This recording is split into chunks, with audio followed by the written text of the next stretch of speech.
there's a lot of shit that's happened in the while over the last couple of weeks, from issues with India arresting people for PUBG, to the issue of loot boxes and stuff with the FTC, to cancel culture, taking shit out on people, being an asshole, and this, that, and the other. A lot of shit's gone on.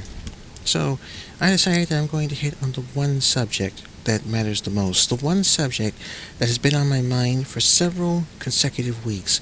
It's a subject that I tweeted about, but I did not go into length about it because I was afraid it would not be good material for this podcast. So this is what we're going to do. We're going to get it out of the way. We're going to talk about it. Here's the thing. Can zombies fuck? My stand on this? Yes. Yes, I think they actually can. Eventually. Permit me to explain. And before you go any further with this, yes, this actually is a podcast. This is exactly what we're going to be talking about. I am not bullshitting you. So, zombies. They're disgusting. They're decaying pieces of animated flesh that like to eat brains and organs and shit. They just have this need to feed. A lot of theories have come up as to why zombies do this. The most common being that they need the hemoglobin to somehow ease the pain that they're constantly feeling as they are slowly decaying into nothingness. Which, that sounds okay, but the issue here is not being decayed to oblivion, but evolution of the zombie. Whether you want to admit it or not, a zombie is essentially a form of life, and just like with all forms of life, there is going to be some kind of evolution, some kind of evolvement. They're going to go from being the type of things that go brrr, and they're going to be like, you know what I mean?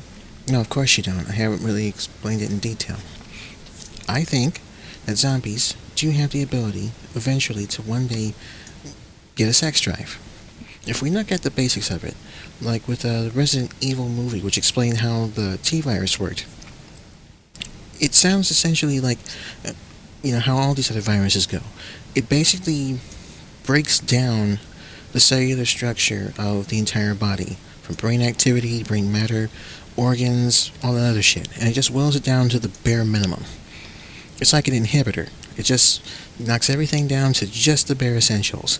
There's enough blood pressure, there's enough muscle movement, there's just enough to get things going. And of course, breaks it down in the brain to its most basic of needs, the need to feed. Well, here's the thing. As human beings, we have a lot of basic needs. We need to breathe, we need to eat, we need to drink, we need to sleep, and, on occasion, we're going to want to put our genitals inside someone. Or have someone put their genitals in us. Whatever tickles your boat. Whatever, floats the boat there and gets the motion in the ocean. You know what I mean?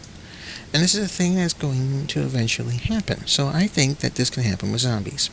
Now the question is, how is this possible?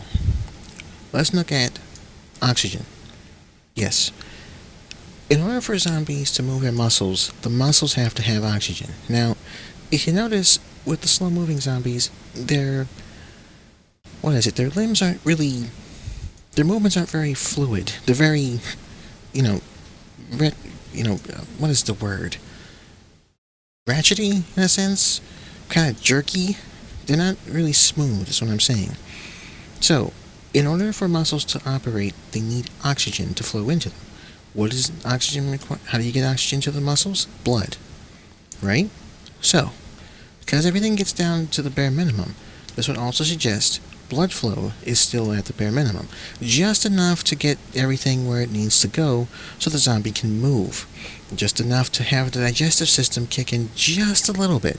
And that also means lungs and heart are working. Yes. That means that parts of the brain that are essential to, life in itself, in a sense, is allowing for them to breathe on their own, and for their heart to breathe, and for their heart to keep beating. So it's not so much as the normal rhythm like you and I would have, the 120/80. It might be a much slower, more virtually near non-existent type of heartbeat. It's just fast enough to get blood where it needs to go, so oxygen can travel to the muscles so they can move, but not so much that it indicates that they are normal and back to their human selves. Okay? So, if that is the case, that means blood pressure. Blood pressure means that that chemicals and into the brain and to vital organs and what have you can still get to where they need to go. Now, the brain part is where this gets interesting, okay? This gets super, super interesting. Now, because there is not a lot of brain function, I think that in a way, the body in its current state, in this new minimalized state, will find a way to evolve.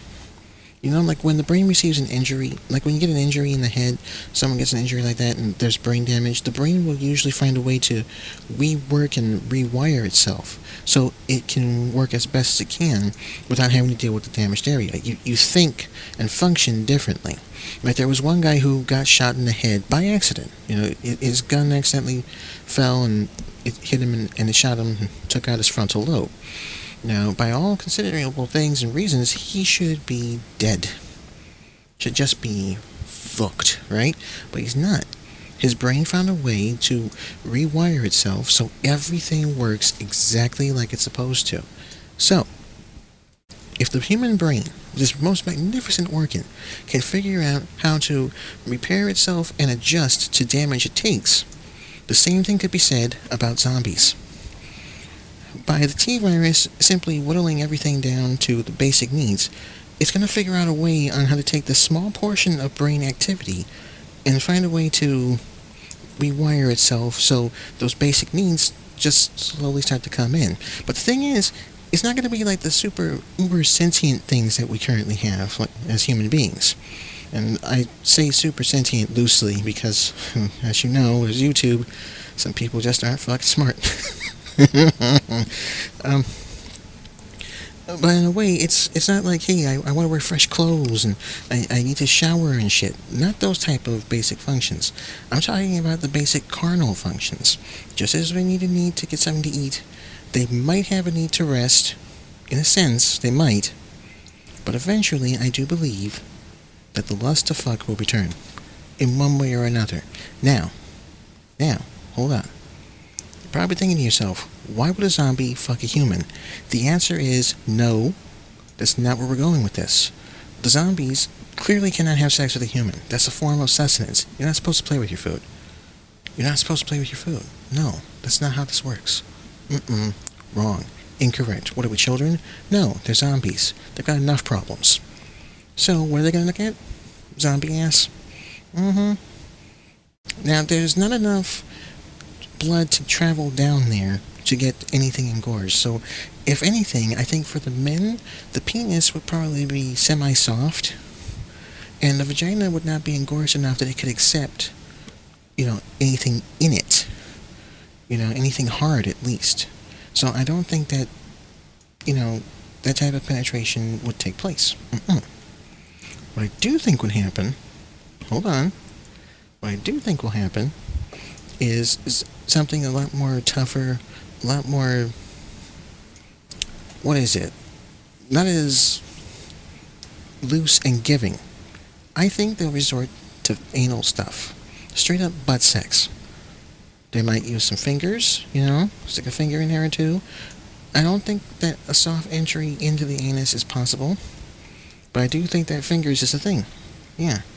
Maybe tongue. I mean, you gotta think about it. They are strong enough to chew and rip and eat and rip flesh. So, usually I'm guessing some kind of hand and mouth combination will be a thing that happens. Right? I really do. I think that'll be a thing.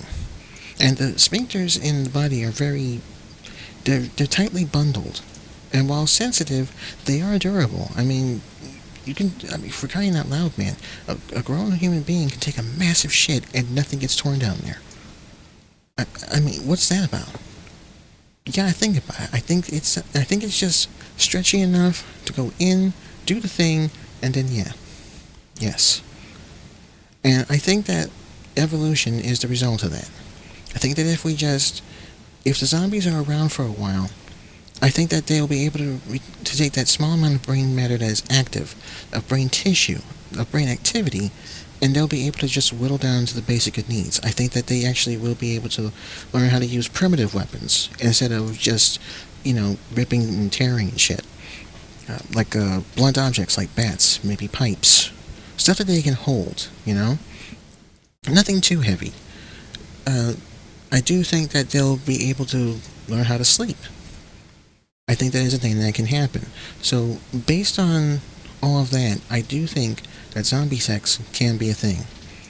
I think that they actually will be able, if they actually existed, would be able, if living long enough, find a way for their bodies would evolve in such a way that they could eventually find a way to satisfy the lust to have sex. I think that they could do it. It's like for the movie Jurassic Park. Life finds a way. I think zombies will find a way to go from just eating people to, fucking each other. And I think they'll become their own colony, their own society. I could see it happening. Just the way evolution works. I was GodOfKnockers, and it was really nice getting this theory out to you. Please feel free to like, comment, and subscribe if you're listening to this on the YouTube. Drop me a comment down there as well. You can also follow me on my Twitters at GodOfKnockers and PlayboyMan. You can also catch me on The Midnight Ride, a lovely series that I co-host with my girlfriend Annie on twitch.tv/GodOfKnockers.